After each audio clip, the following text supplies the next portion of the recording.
Sir, मी खूप वाईट वागले ना तुमच्याशी? नाही ग, खरं तर मी खूप वाईट वागलो तुझ्याशी. नाही सर, माझीच चूक आहे. ईशा, ईशा, ईशा, माझ्या बाजूने बघितलं तर चूक माझी आहे. खरं तर इतका अनुभवी आहे मी,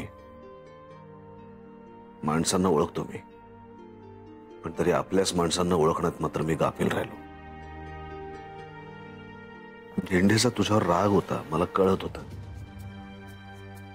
हे त्यांनी मला कितीतरी वेळा बोलून सुद्धा दाखवलं होतं, पण मीच तिकडे दुर्लक्ष केलं. म्हणून तर हे सगळं पुढचं रामायण घडलं. मला सांग, तू बरी आहेस ना? तुला त्रास नाही ना झाला या सगळ्याचा? तू काळजी घेतेस ना स्वतःची? खरं तर या सगळ्या माझ्या या अवस्थेमुळे तुला स्वतःकडे बघायला वेळ मिळाला नसेल, पण आता तसं होणार नाही. आता मी तुझी काळजी घेईन आणि आपल्या बाळाची आयुष्यभर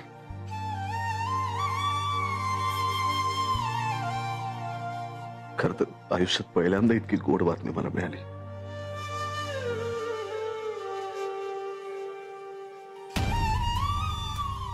माझं आयुष्य बदलून टाकणारा क्षण होता तो. तू आई आणि मी बाबा होणार या कल्पनेने मी अक्षरशः वेडा झालो होतो. ईशा, मला असं झालं होतं की कधी एकदा येऊन हे सगळं मी तुला सांगतोय. तो क्षण मला तुझ्याबरोबर एन्जॉय करायचा होता. त्या गोळीचा नेम चुकला नसता तर ती डायरेक्ट इथे माझ्या छातीत घुसली असती आणि तो क्षण तिथेच गोठून गेला असता. तो क्षण जगायला मी जिवंत सर, तुम्हाला काहीही झालं नसतं आणि काही होणार सुद्धा नाही. खरंच? हो. इतकं प्रेम करतेस माझ्यावर आणि विश्वास विश्वास आहे माझ्यावर? हो सर, माझा पूर्ण विश्वास आहे तुमच्यावर. बरं वाटलं ऐकून. तर माझं काय ऐकशील? काय? यापुढे एकटं कुठेही जायचं नाही. तू तर एकटी नाही आहेस ईशा. आपल्या बाळाची जबाबदारी आहे तुझ्यावर. शी, इतके दिवस मी असं बेशुद्ध होऊन का पडलो? का? काय झालं? आईसाहेबांना या बातमीने किती आनंद झाला असणार ना. किती दिवस ते नातवंडांची वाट बघत होते. त्यांच्या चेहऱ्यावरचा आनंद मला माझ्या डोळ्यांनी बघायचा होता. पण या आजारपणामुळे मी मिस केला.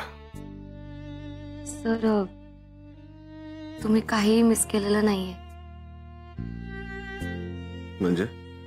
म्हणजे मी अजून ही बातमी कोणालाच सांगितली नाहीये. का? सर, हे एवढं सगळं घडलं, त्यात काय करावं काही सुचत नव्हतं मला, म्हणून नाही सांगता आलं.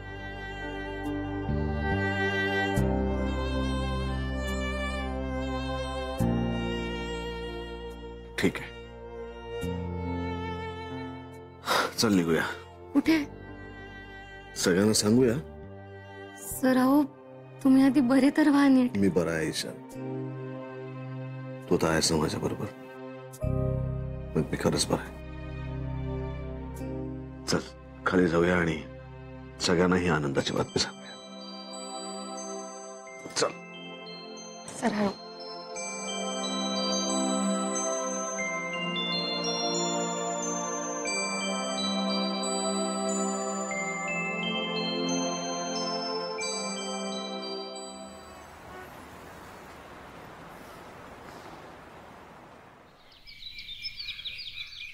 बरं झालं तुम्ही ईशाला घेऊन आलात ते.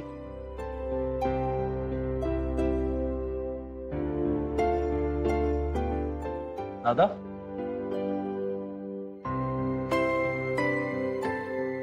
बसा बसा बसा. Welcome back bro in law. Thank you वहिनी. हाऊ आर यू दादा? I am good. जावई बापू बरे आहात ना? ईशा आल्यामुळे पटकन बरा झालो आई.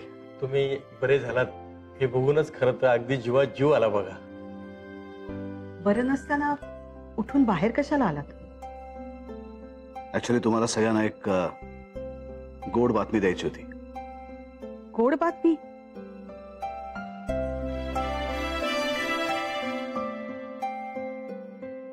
मी आणि ईशा एका बाळाचे आई बाबा होणार आहोत.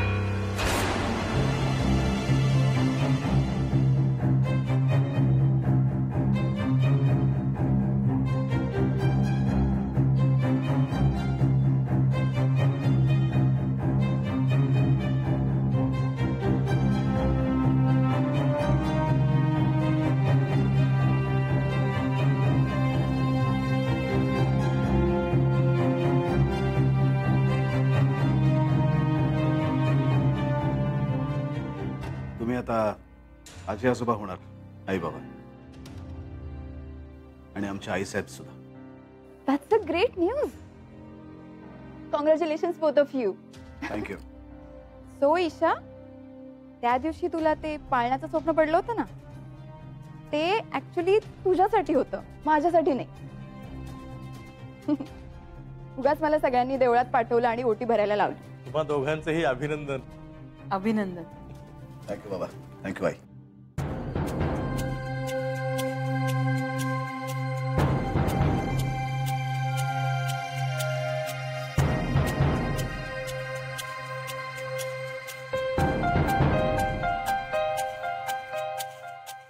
असू दे असू दे. अभिनंदन तुम्हा दोघांचं. मी जोगतिणीला निरोप पाठवते, तिला तुझी दृष्ट काढायला सांगते. आलेच.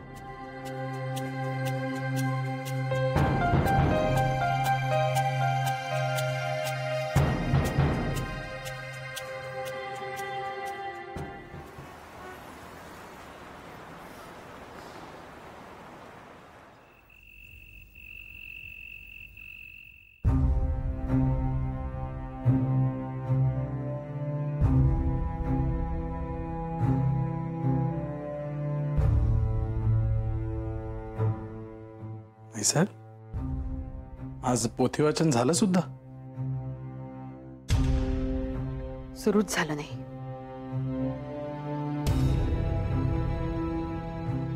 कशातच लक्ष लागत नाहीये माझं.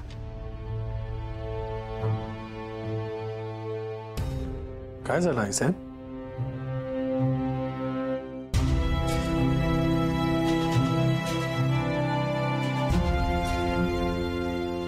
जयदीप, ईशा गरोदर आहे हे तुला आधी माहिती होतं?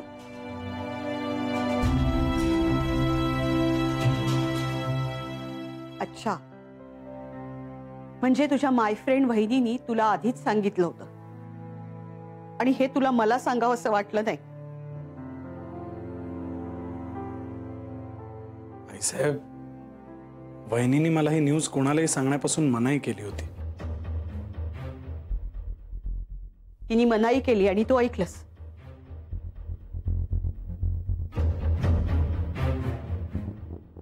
आई साहेब, तुम्हाला याकरता वाईट वाटतंय? सॉरी, मला माफ करा.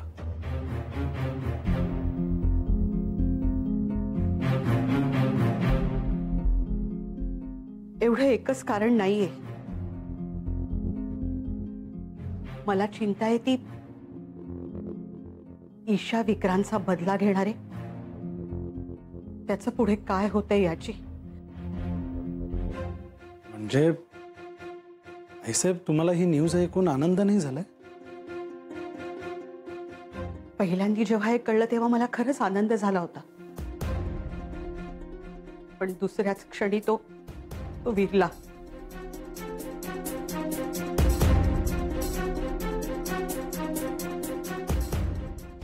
का आई साहेब? हे तू मला विचारतोयस? तुला माहितीये ना हे बाळ कुणाचं आहे ते? ज्या माणसाने तुझ्या बहिणीचा आणि वडिलांचा खून केला त्या माणसाचं बाळ वाटतंय तिच्या पोटात. मग मी आनंद कसा मानू? तुला आनंद होतोय हे सगळं ऐकून? आई साहेब, पण यात ईशा वहिनीचा आणि त्या बाळाचा काहीच दोष नाहीये.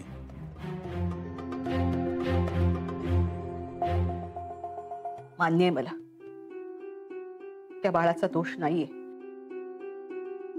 पण मी आता या कसल्याचाही विचार करू शकत नाही.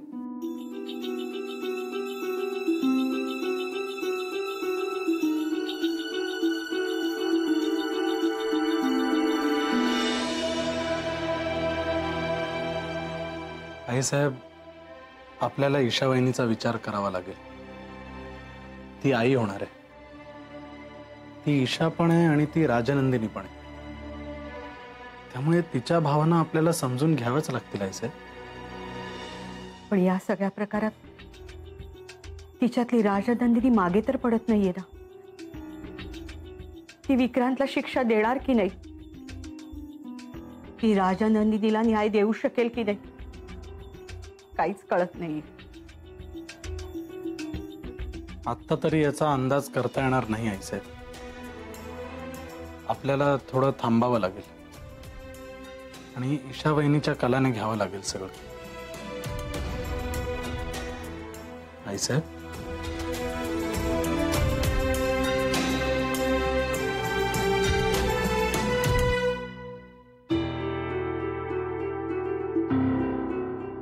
ईशा जर तिचं ध्येय विसरली तर राजनंदिनी आणि दादासाहेब यांच्या आत्म्याला कधीच शांती मिळणार नाही. जयदीप,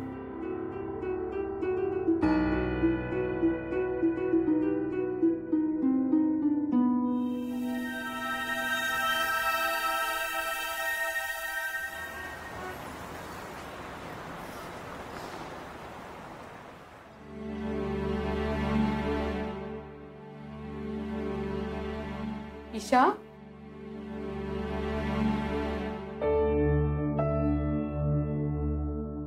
ईशा, अगं अशी विचारात काय बसलीयस? तू गरोदर आहेस हे ऐकून खाली सगळ्यांचे मूड बघ कसे चेंज झालेत. जावई बापू तर इतके खुश आहेत ना. ईशा, अगं हीच संसाराची मजा असते. आता तू, तुझा नवरा, तुझा संसार आणि आता येणार तुमच्या दोघांचं बाळ, एवढाच विचार करायचा बस, बाकी काही नाही. उगाच तू त्या राजनंदिनीचा विचार करत बसलीस आणि ह्या सगळ्यांचा बळी देणार होतीस की नाही? बाबा हो, पण बिन काही नाही आता. आणि उगाच खोडे घालू नकोस हा. आता जे चाललंय ना ते सगळं चांगलं चाललंय, समजलं ना? हो की नाही? हो मग. हे बघ, ह्या घरच्यांनी तुला खूप छान पद्धतीने स्वीकारलंय. अगं सोन्याताईंना तर केवढा आनंद झाला तुमची ही गोड बातमी ऐकून. ईशा, असंच सगळ्यांना खूप आनंद दे. वही जिंदगी आहे बेटा. हे बघ, डोक्यातले बाकीचे सगळे विचार काढून टाक. हो ना. आणि कशाला कोणाला शिक्षा करायची? जावई बापू किती प्रेम करतात तुझ्यावर. सोनियाताई सांगत होत्या काल आले तेव्हा फक्त तुझं नाव घेत होते. हे बघ, आता राजनंदिनीला विसरून जा. तुझा संसार खूप छान होणार आहे बघ.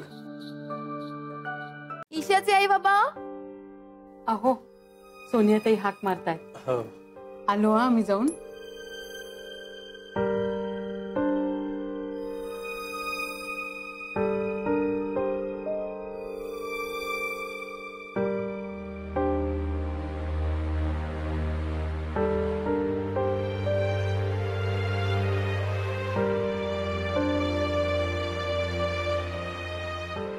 ज्या माणसावर मनापासून प्रेम केलं त्यांनाच दगा दिला. प्रेम हसलं, विश्वास मोडला. विश्वासघात माणसाला मोडून टाकतो ईशा.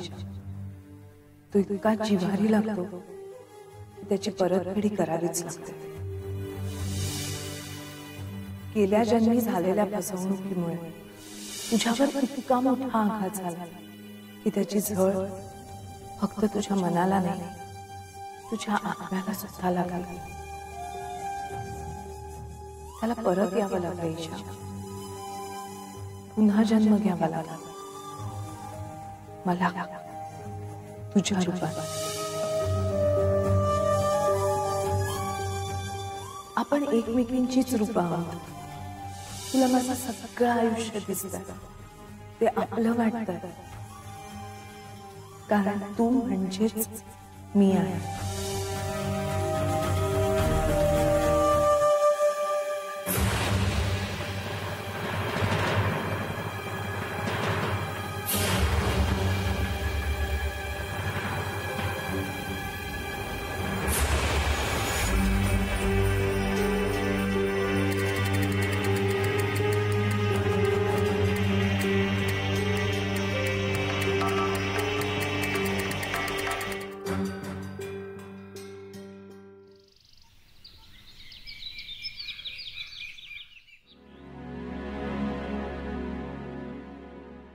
आईसाहेब, गुड मॉर्निंग.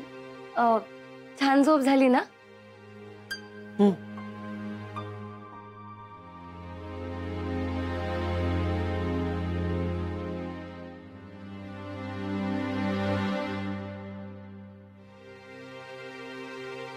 आईसाहेब, हा घ्या आजचा न्यूजपेपर.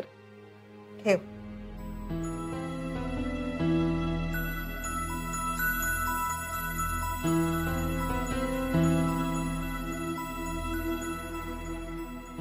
आईसाहेब, मी आज भरली वांगी करू? नाही म्हणजे माझी आई पण आहे इथे, तिच्या पद्धतीची भरली वांगी करता येतील. सरांना खूप आवडतात आणि सरांना जरा बरंही वाटतंय आता. म्हटलं त्यांच्या तोंडाला जरा चव येईल.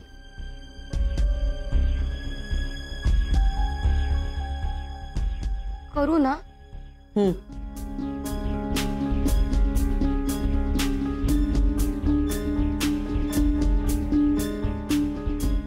आईसाहेब, चहा घ्या ना, गार होईल. ठेव. खरं तर इथे आणायची काही गरज नव्हती.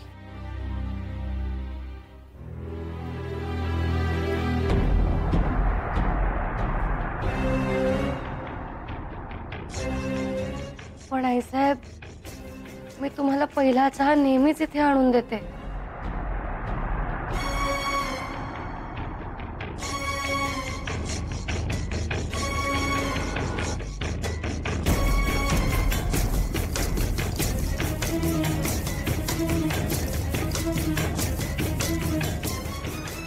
आईसाहेब, तुमची औषधं संपलीत का? थांबा, मीच बघते.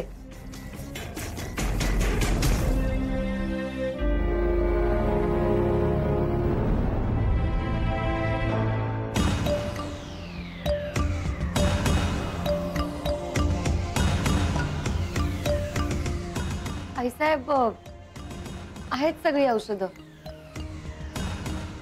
आत्ता लगेच आणायची काहीच गरज नाहीये.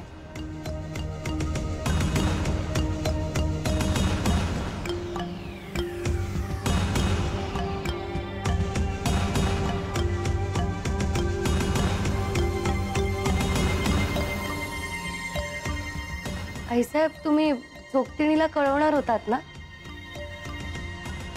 नाही म्हणजे मी फक्त आठवण करून देते तुम्हाला. हो.